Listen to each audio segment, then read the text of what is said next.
Introduzindo, assim, nesse momento, a nossa temática da Lei 13.606, nós nos deparamos já com um certo adiantamento da matéria do ponto de vista da provocação da esfera judicial. E por esse viés introdutório, linhas atrás que eu apresentei, eu tenho a percepção que muitos têm de que os tribunais não fazem ciência, eles fazem jurisprudência. São vocacionados a resolverem casos concretos, em que pese frequentemente termos excelentes decisões, verdadeiras aulas, enfim, mas a vocação não é a vocação de elaboração de generalidades, universalidades ou identificação dessas, mas sim de solução de casos concretos. Eu, particularmente, sobre esse aspecto da Lei 13.606, eu, particularmente, militando, e aqui eu, apesar de o advogado ficar lá fora, eu não posso abrir mão da experiência do cotidiano, então cito isso, situações como, por exemplo, a possibilidade que tem a Receita Federal do Brasil de efetuar rolamentos. E aqui me permitem essa introdução assim muito pontual para depois entrar, vamos falar aqui em causas de pedir, para verificar se há consistência ou não, enfim, para essa breve introdução, no sentido de que o arrolamento de bens com base em lei e após o arrolamento, a autoridade fazendária federal comunicando os registros, por exemplo, registro de imóveis, DETRAN e assim por diante, não tornem disponível esses bens. Não é? É claro que o efeito prático é alguém que quer comprar um imóvel, por exemplo, não vai comprar um imóvel. Entre dois imóveis, se um tem lá a verbação de que há um arrolamento e o outro que não tem, ele vai optar pelo que não tem, obviamente.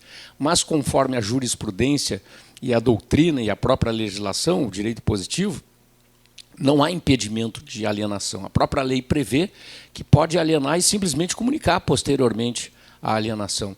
Por que eu estou introduzindo esse tema antes da lei propriamente dita? Porque é claro que isso dá trabalho para os contribuintes. Nenhum contribuinte, pessoa jurídica ou física, deseja um arrolamento de bens. Mas eu estou começando por uma sugestão de lege ferenda, digamos assim, menos dramática. Me parece mais democrática, pelo menos comparado com o que, digamos, nos foi apresentado por essa hipótese legislativa. Então, diante disso, nós temos, na ordem jurídica, casos como esse, em que ocorre, digamos assim, uma demonstração, uma manifestação juridicamente qualificada, de que há alguma coisa com relação àquele contribuinte. Porque é claro que todos sabemos e combatemos, por exemplo, sonegação. É claro que sabemos da existência de devedores não exemplares, aquele que tem por esporte a sonegação. Quem não sabe de casos dramáticos nesse sentido? E isso, como cidadão, gera um profundo desconforto, para usar um eufemismo, quando não uma indignação exacerbada, porque todos nós estamos submetidos, de alguma maneira, à tributação, cumprimos com as nossas obrigações, e talvez essa é uma das razões pelas quais, ao ser tributarista, eu não tenho como defender sonegador. Não há como um tributarista defender um sonegador. O que pode, quando muito, é examinar o auto de infração para ver se tem algum vício formal, mas considerando que ele realmente é um sonegador, vamos assumir essa hipótese, incidiu a norma jurídica sobre o fato e ponto final. Se não for caso de decadência, prescrição, o tributo seria devido. Então, diante desse contexto aproximativo, então, que eu apresento agora algumas ponderações, algumas considerações, tendo como ponto central o constante da ADI 5081, que todos vocês já ouviram falar e, eventualmente, aqui apresento, que contém, como toda peça processual inicial, não importa de que lado nós estejamos, concepções que se mostram com alguma razoabilidade, prima facie, pelo menos, respeitando aqui os latinistas, ou prima facie, se preferirem, né?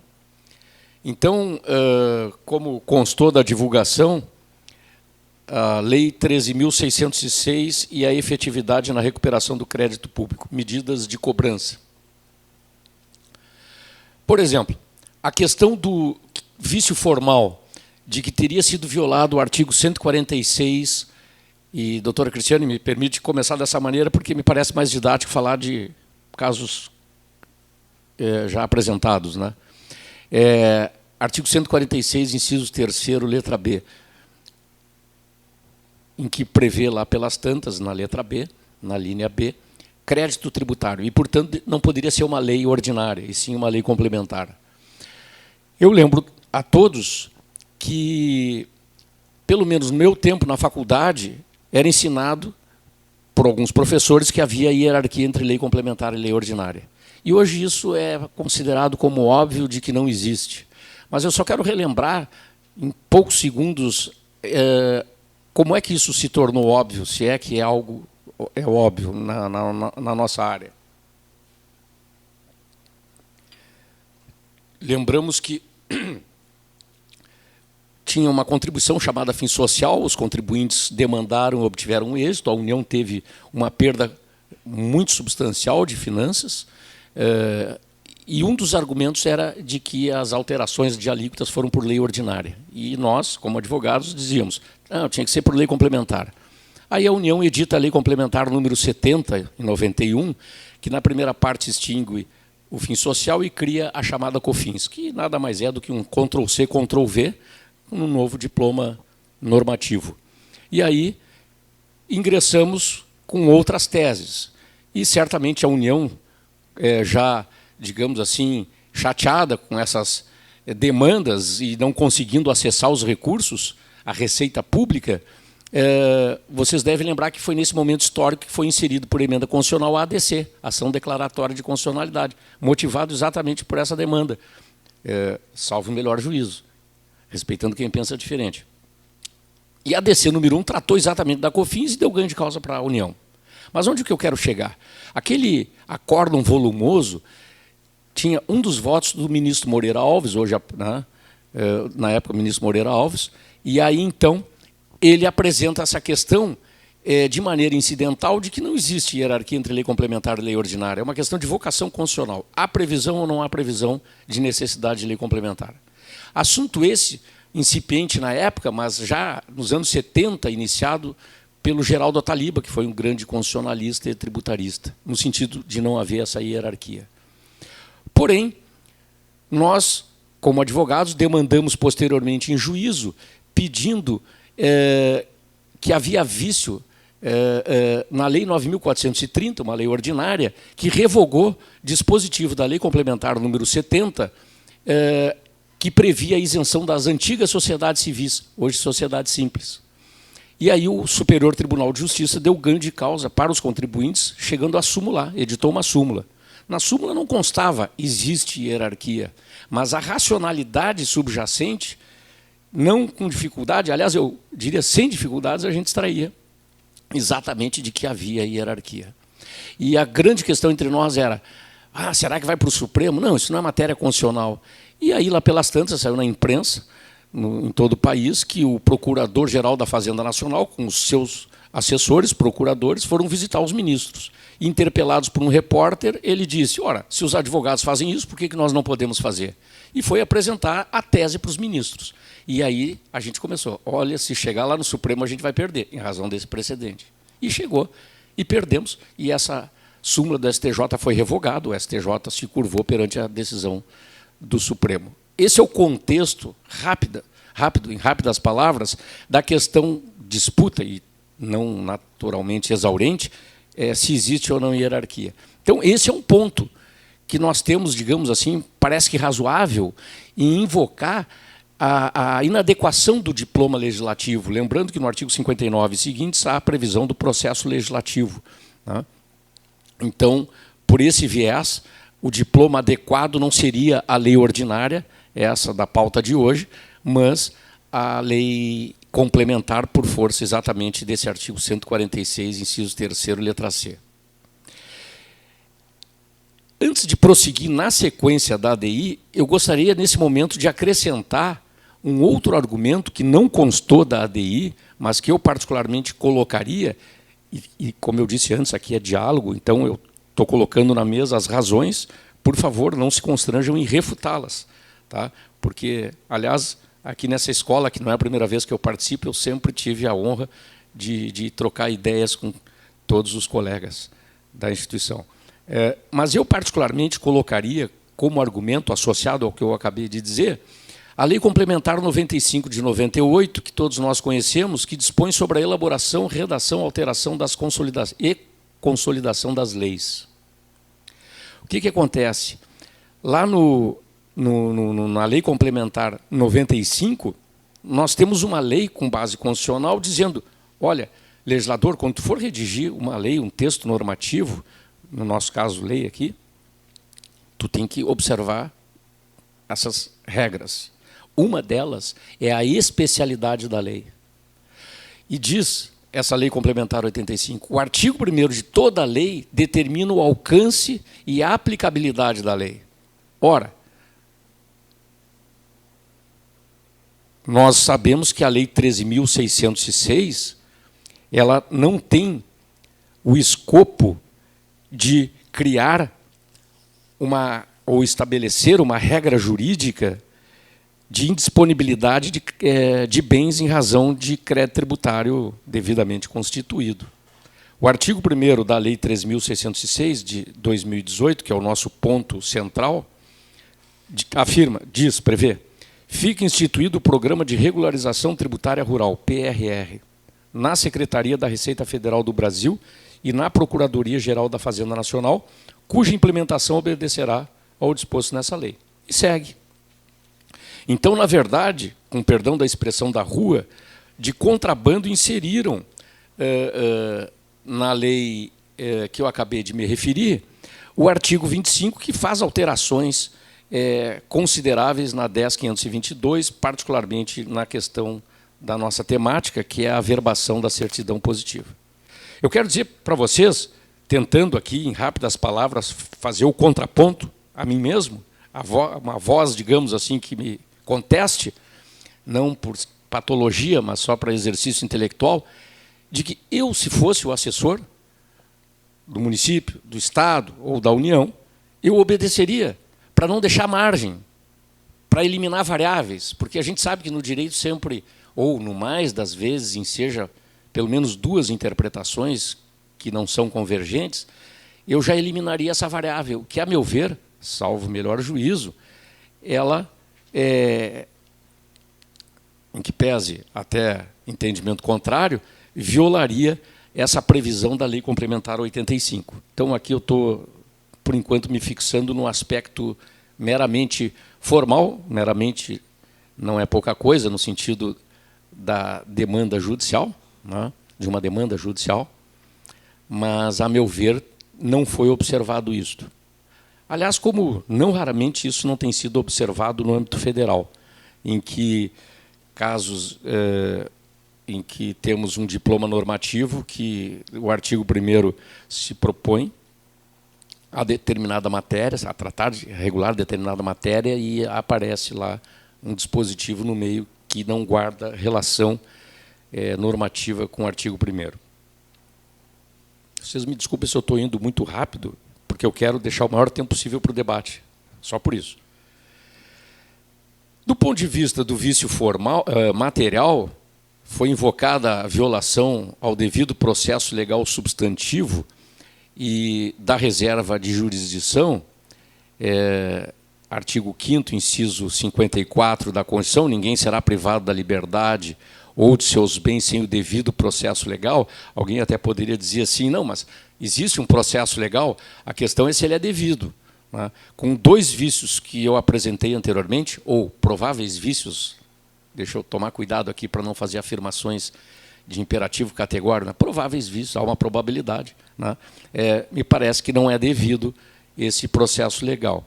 E com relação à reserva da jurisdição, no sentido de não exclusão da apreciação do Poder Judiciário, previsto no artigo 5º, inciso 35 da Constituição, me parece bastante razoável, mas não no sentido do dispositivo por si só. E aqui eu aproveito para introduzi na minha fala uma questão de metodologia jurídica. Nós sabemos que os hermeneutas, enfim, os especialistas em metodologia jurídica, nos ensinam que não se interpreta o direito em tiras. Por exemplo, se verificarmos aquela consolidação feita por Savigny, que alguns dizem que ele que teria criado, mas vamos chamar aqui de consolidação, do que até então existia, e mais algum incremento, né? Os especialistas nos dizem, olha, nós temos que usar os métodos disponíveis, testá-los para verificar a razoabilidade, a universalidade, enfim, do resultado interpretativo. Mas, destacadamente, nós temos uma questão aqui que transcende a interpretação tradicional, e aqui eu chamo tradicional a não constitucional, exatamente o aspecto da interpretação constitucional. E também os especialistas, os constitucionalistas, os hermeneutas, eles nos ensinam que não se afasta, não se deixa de utilizar a metodologia tradicional. Apenas há também o dever de observância do intérprete de levar em consideração a metodologia, vamos chamar assim, de natureza constitucional interpretativa. Por quê? Porque parece, entre aspas, o parece aqui é cartesiano do ponto de vista metódico, parece que nós estamos diante de direitos fundamentais.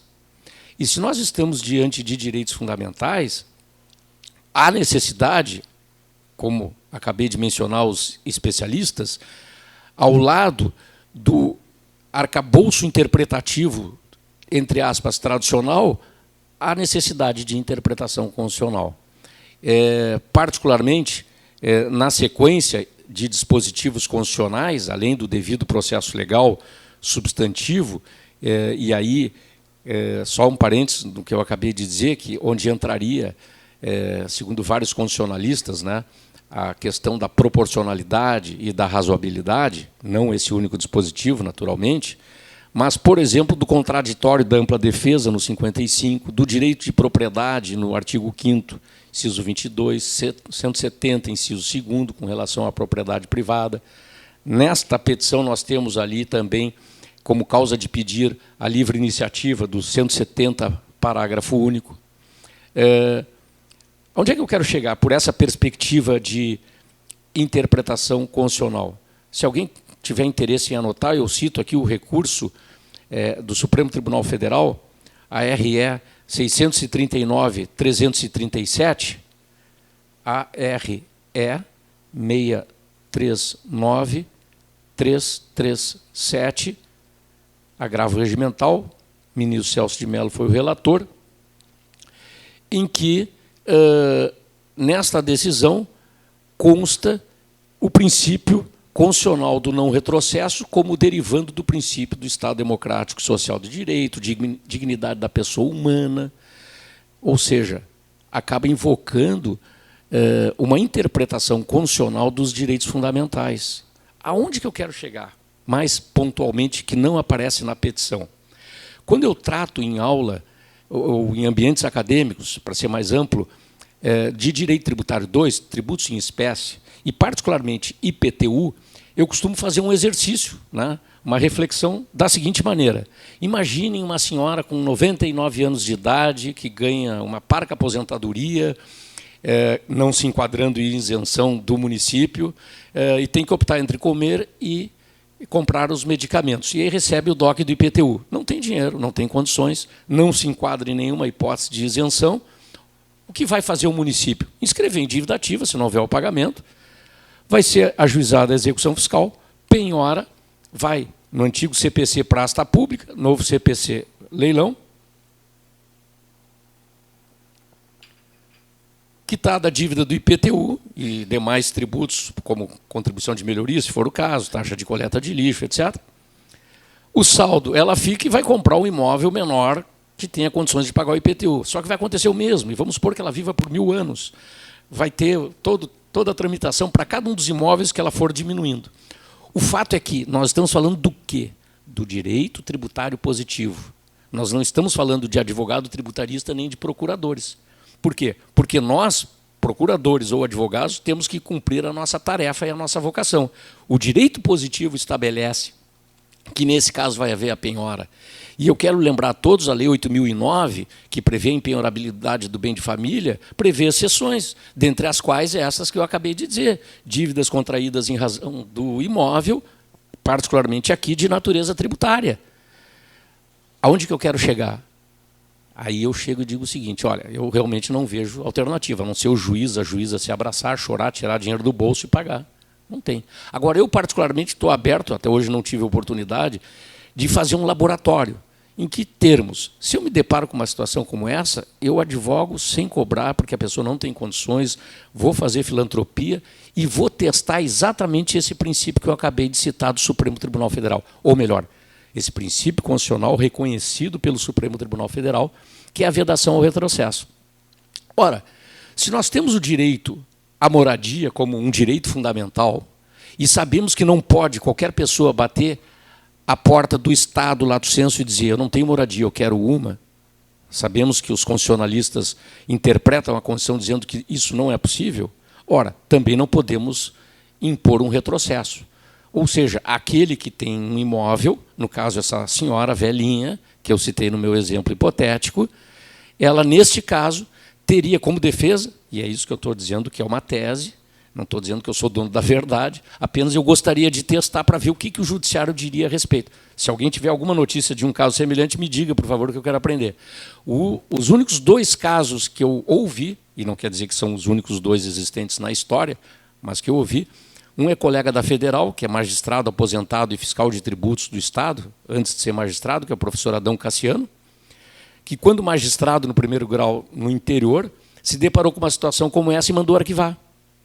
E o outro foi desembargador já aposentado do TJRS, me fugiu o nome agora, que também, quando eu dava aula na Júris, me relatou um caso semelhante, que eu provoquei com ele o assunto, e aí ele disse, não, mas eu fiz isso também e tal.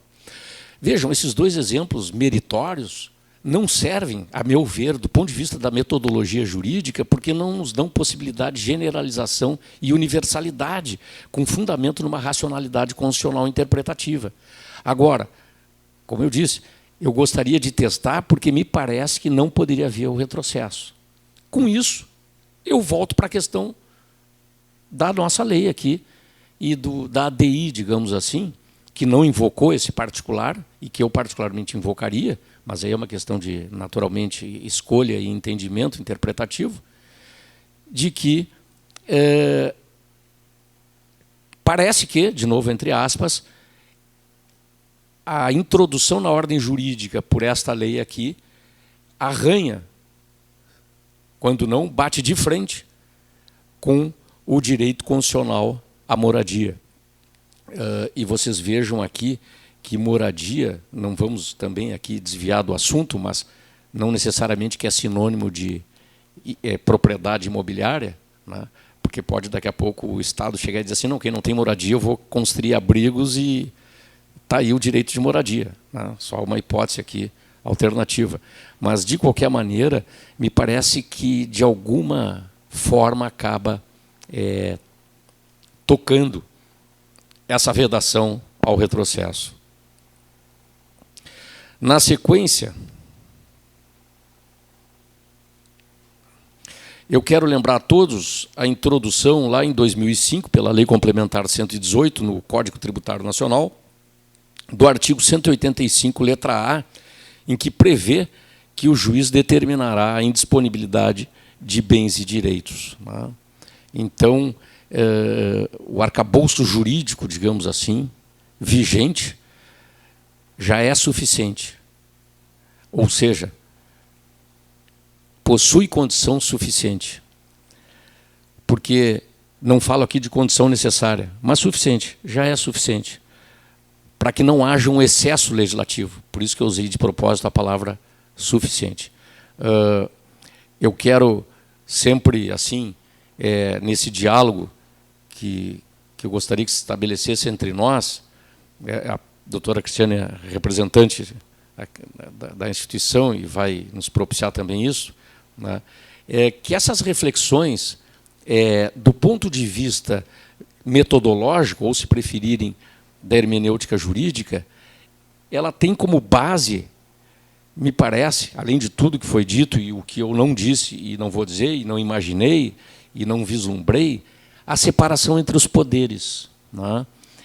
E do ponto de vista, me parece que da segurança jurídica, o adequado encaminhamento seria por esse viés. Eu sei que, apesar de sempre ter um compromisso, como eu disse, deixar o advogado lá fora, essas conclusões que eu estou apresentando aqui não foi intencionalmente de um advogado tributarista, mas foi da leitura dos textos e das reflexões. Eu quero aqui encaminhar para o encerramento, porque eu não sei ainda quanto, se eu já não extrapolei o tempo. Está ótimo, obrigado. Eu quero, encaminhando para o final, retomar o ponto fundamental, né, que é exatamente aquilo que tudo que nós sabemos. Se alguma coisa, isso na minha opinião e talvez de muitos dos presentes, se alguma coisa atribui critério de cientificidade ao direito, é o aspecto exatamente metodológico seguro e a hermenêutica jurídica. Né?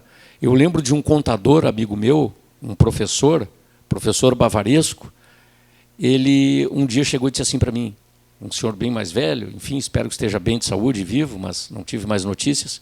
Aí ele disse assim, Igor, lá nos anos 60, na verdade ele estava se referindo à emenda constitucional número 18 de 65, apesar de não ter dito isso. Eu conheci um contador colega que era especialista em imposto do selo, que foi o antecessor do IOF. E aí um dia revogaram o imposto do selo, desapareceu, se foi especialista, e ele dava risada.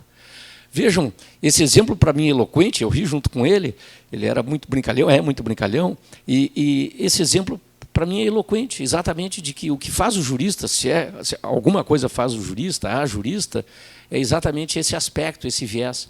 E por isso é importante, e claro que num momento muito rápido, mas aqui é muito mais para instigar a reflexão e ouvir vocês, é algo da maior relevância e talvez o que eu menos toquei aqui, que é exatamente a interpretação constitucional dos direitos fundamentais.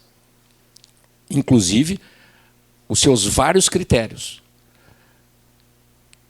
Como eu disse antes, os constitucionalistas nos ensinam, os hermeneutas, que também na interpretação constitucional não se deixa de lado a interpretação que eu aqui rotulei de tradicional, elas concorrem, elas auxiliam, né? Mas me parece que é só aí que nós vamos ter, e naturalmente todos sabem disso, cada um de nós, no nosso ambiente de trabalho, na hora de refletir, é isso que nós estamos fazendo, né?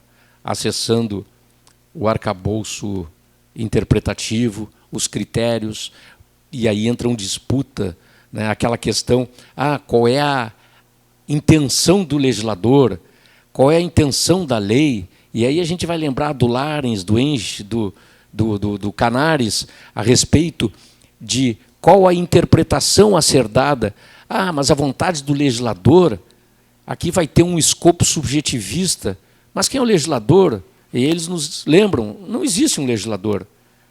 Como diria Maximiliano, quando não, já está morto. Imagine aquilo que sobrou do Código Comercial de 1850, já está morto. E além do que não era uma pessoa, mas há necessidade de um exercício, né? E tem esse tensionamento das várias escolas, por exemplo, só nesse aspecto, né? Do escopo restritivo, extensivo, vontade do legislador, vontade da lei, e aí as várias reflexões a respeito. Então, sem dúvida que a gente vai conseguir uma solução através dessa metodologia.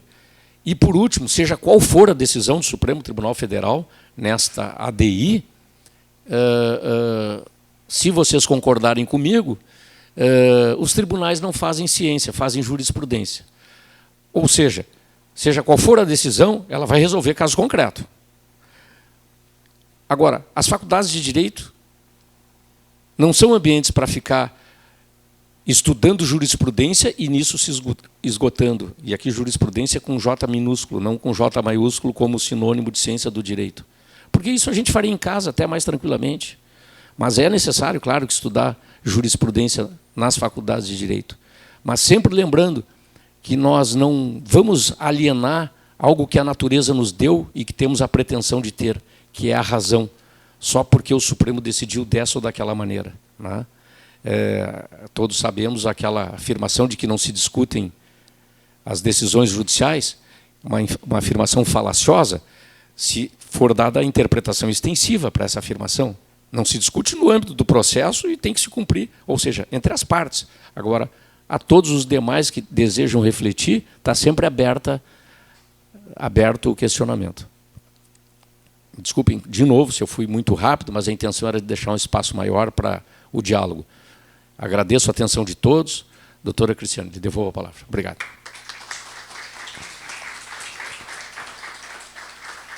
Muito obrigada, doutor Igor. Na verdade, para mim é um prazer estar aqui dividindo a mesa, meu colega de conselho da OAB e um professor muito respeitado. E muito bom ouvir essa versão também, não é? E me cabe aqui a outra versão, como boa defensora da Fazenda Pública. Na verdade, trazer aqui alguns argumentos, né, com base no que foi dito aqui, com base em todo esse ensinamento que o senhor nos trouxe, que realmente são dignos de um grande debate, não é? Como todos os temas afetos a esta matéria, não é? Mas dentro do contexto que nós temos hoje em relação à cobrança do crédito público, eu trago aqui algumas questões para que a gente possa pensar e aí provocar também o debate. Na verdade, essa questão, por exemplo, da reserva de lei, né? Nós tivemos esse debate muito semelhante nas ações que trataram do CADIM e do protesto de CDA, né? É a ADI 5135 e o RESP 1.126.515. Em ambos houve um grande debate, muito parecido, a meu ver, com esse debate que vem por aí, acerca da Lei 13.606. E nesses dois julgamentos, houve a definição por não haver reserva de lei para essa matéria. Então, eu penso que, neste aspecto, o STF e o STJ andarão neste caminho, né, e dando guarida à questão da lei ordinária, sem a necessidade de reserva de lei complementar, penso eu. E esse cenário, né, a questão do cenário, do contexto que eu trago, nós temos mais 2 ADIs sobre essa matéria, até onde eu sei, né, que devem vir mais, imagino eu, ou pelo menos vão começar a ingressar como amigos cura em várias entidades nessas ADIs. Mas nós temos um contexto hoje de saturação do judiciário, não é?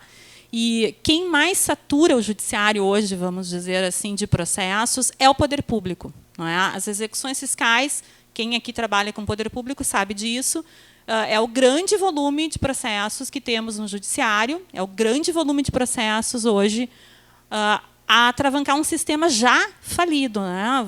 Sejamos bem claros, o judiciário hoje é um sistema que não está conseguindo trazer a efetividade ao processo, porque não adianta nada tu entrar com o processo não pode ser um fim em si mesmo, ele tem que trazer efetividade, não é? E para ambas as partes.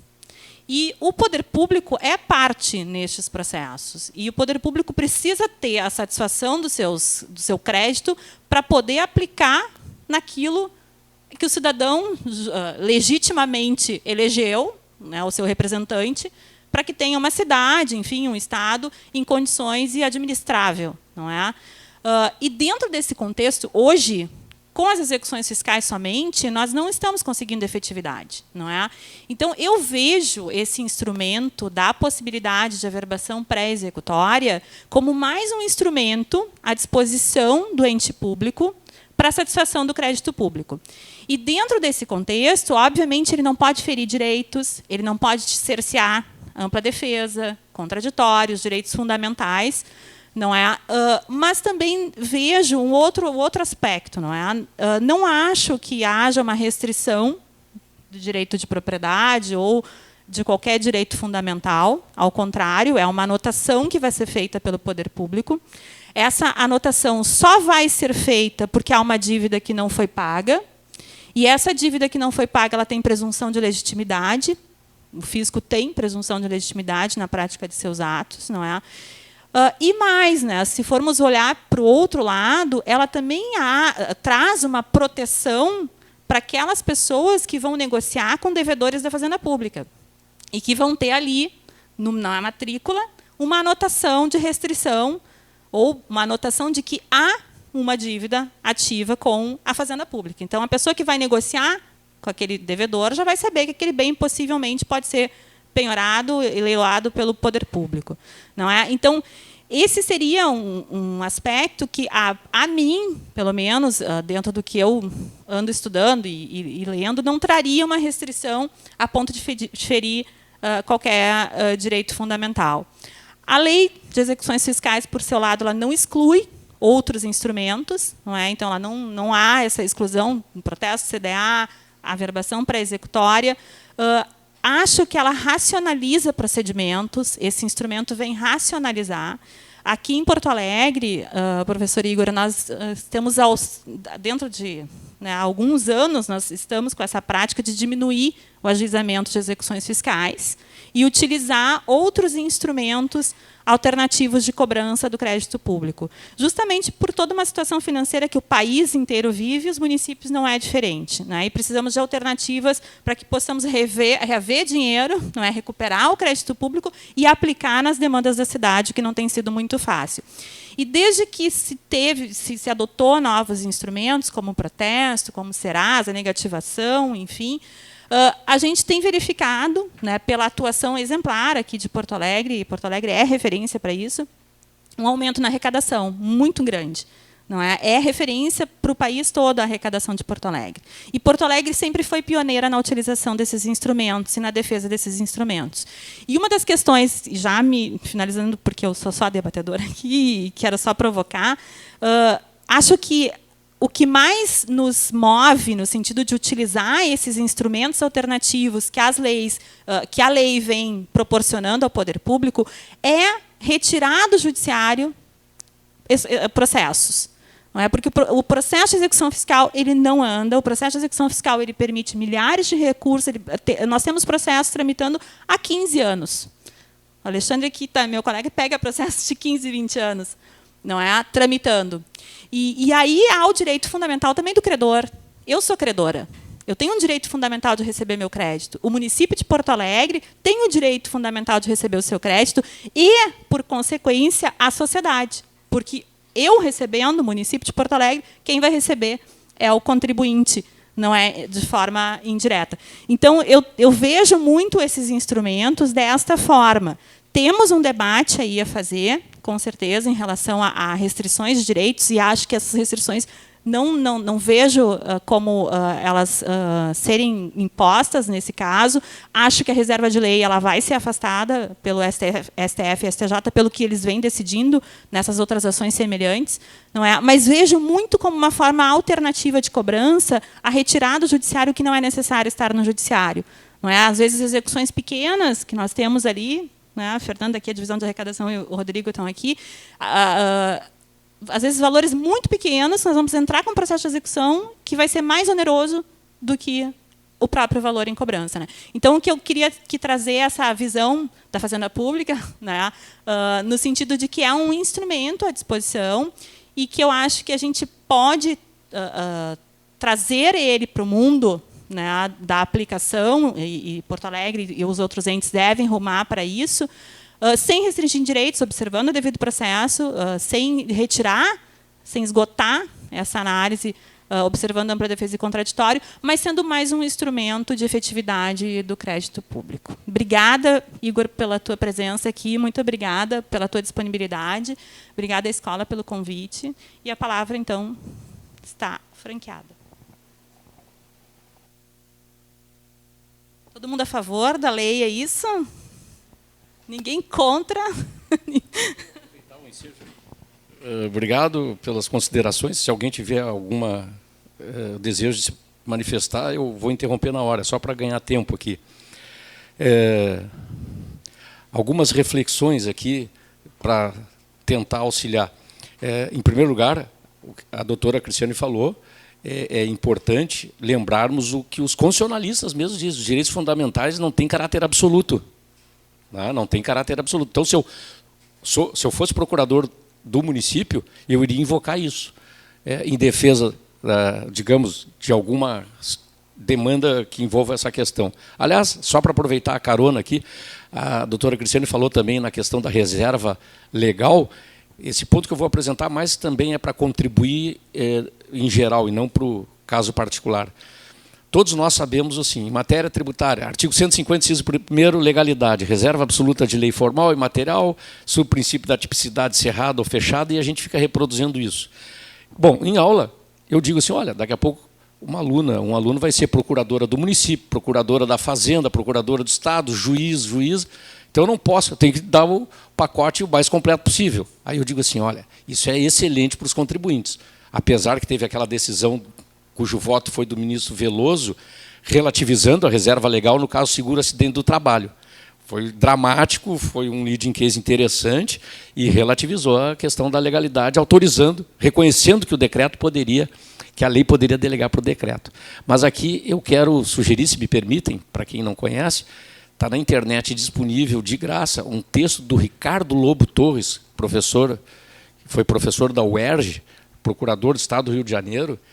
Eu não lembro exatamente o título, mas digitando Ricardo Lobo Torres, tipicidade tributária, tipo tributário, ele tem um texto denso que, para minhas luzes, foi um texto difícil, eu tive que ler e ler de novo. E ele conclui, vou falar baixinho, ele conclui que o tipo tributário é sempre aberto. Ainda bem que os tribunais não viram isso para os contribuintes, porque é dramática essa conclusão. E vou dizer para vocês, não é uma conclusão assim, não, é sempre aberto. Deem uma olhada nos fundamentos. Eu confesso que, como vocês, pensadores do direito, eu balancei. Eu não vou dizer que eu tenho posição firme. Então eu prefiro suspender o juízo. É claro que, como advogado, eu tenho certezas, mas não é isso que vocês querem ouvir. Eu tenho dúvida profunda a respeito disso. Né? Disso que? Da jurisprudência e da doutrina majoritária, dizendo que o tipo é sempre fechado. Isso, se eu fosse procurador, eu usaria, né? Contra, digamos, nas demandas. Né?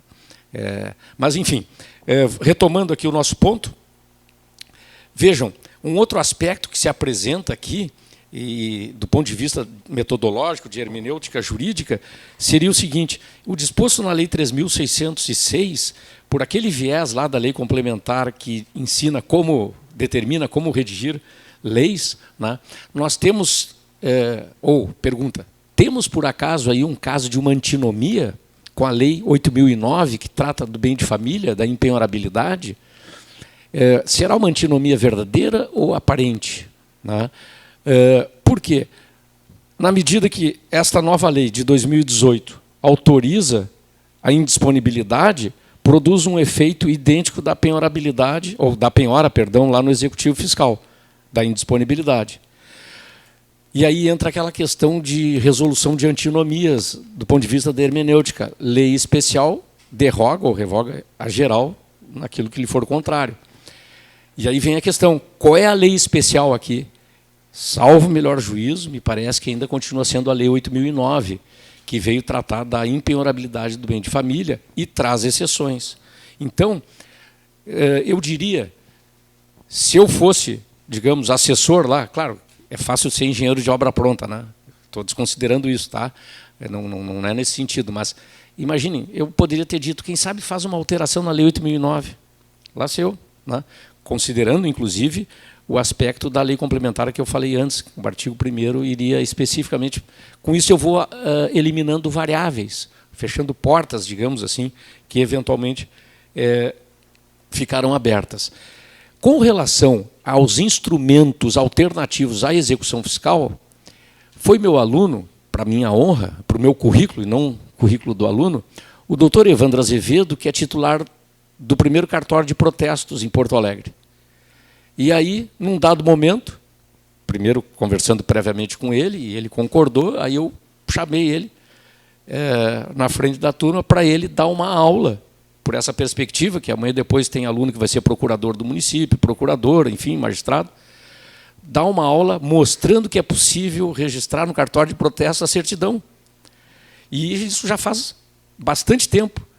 E eu confesso para vocês que é uma alternativa importante que a doutora Cristiane falou e que muitas vezes produz um efeito mais rápido do que a execução fiscal.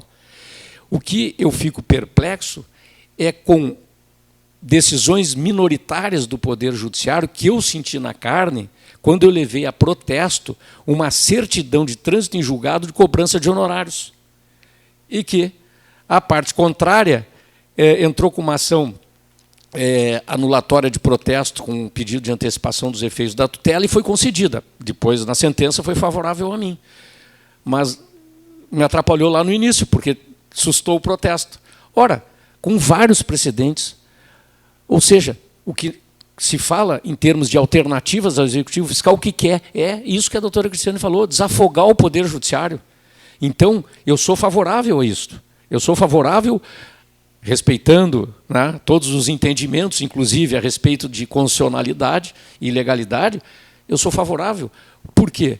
Porque eu não posso esquecer que eu também integro esse grande condomínio chamado município. E a gente sabe muito bem, quem morou em condomínio, quem mora em condomínio, o que significa um morador não pagar o condomínio. Todos os demais carregam nas costas aquele que não paga.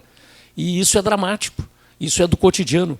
Então, não é de hoje, inclusive, me parece que nem vem dos tributaristas, seria mais dos especialistas em ciência das finanças e ciências econômicas, que, teoricamente, quanto maior a base, menor é a pressão fiscal, menor seria a carga tributária, em razão da participação, se não de todos, da maioria. Eu digo se não de todos, da maioria, porque tem aqueles casos de necessidade notória de isenção, enfim, que aí, claro, notória, mas sempre ao escrutínio da política fiscal.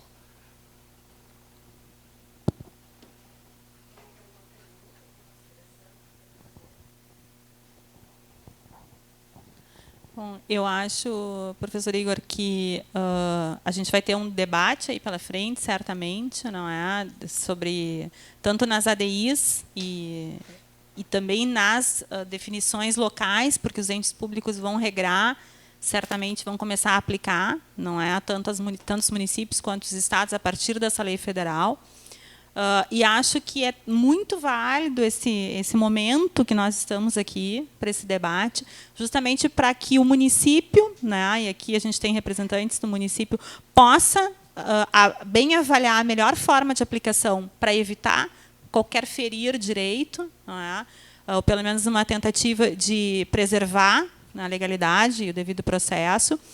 E também o outro lado, não é, de termos a consciência de que esses instrumentos eles vêm justamente numa tentativa de desafogar o judiciário, porque há uma falência no tramitar dos processos e uma tentativa dos entes públicos de reaver, recuperar créditos que hoje não estão sendo pagos. Então, eu penso que os instrumentos, quando bem aplicados, e aí muito obrigada por todos os seus ensinamentos, que certamente vão nos servir para essa boa avaliação, né, para a boa aplicação do instrumento, para que a gente possa ter, então, efetividade nesse regramento que se avizinha aí em todos os entes públicos e que também com essa compreensão aí de que essa prática de utilização é uma realidade hoje que não tem como se afastar dos entes públicos e penso que cada vez mais vão surgir alternativas à judicialização, né, e que a gente acaba se agarrando porque é realmente o que hoje está trazendo efetividade.